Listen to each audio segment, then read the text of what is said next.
છે તમારું? મારું નામ મનીષભાઈ વડેરિયા છે. હા મનીષભાઈ, આજરોજ વિશ્વ હિન્દુ સત પરિષદ દ્વારા રામનવમીને લઈને રેલી અને પદયાત્રાનું આયોજન કરવામાં આવ્યું છે. કઈ પ્રકારનું આયોજન છે ને કયા કયા રૂટ ઉપરથી નીકળશે?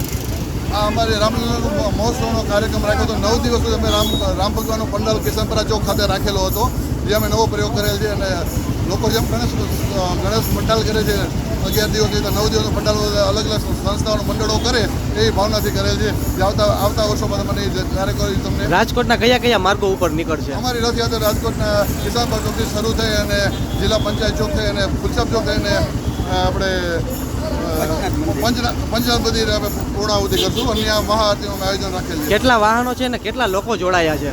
અત્યારે અંદાજે 200થી વધારે લોકો જોડાયેલા છે અને 50 વ્હીકલો અને પ્લસ 2 વ્હીલરો અલગથી પણ છે જોડાયેલા છે. દર વખત કરતાં આ વખતે કઈ વિશેષ કાર્યક્રમ? અમે લોકો પાલખી યાત્રા કરીને એક જ પાલખી રાખતા હોય છે, એમ બદલે આ વખતે વ્હીકલો વધારી અને રથયાત્રાનું સ્વરૂપ આપેલ છે.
આપણે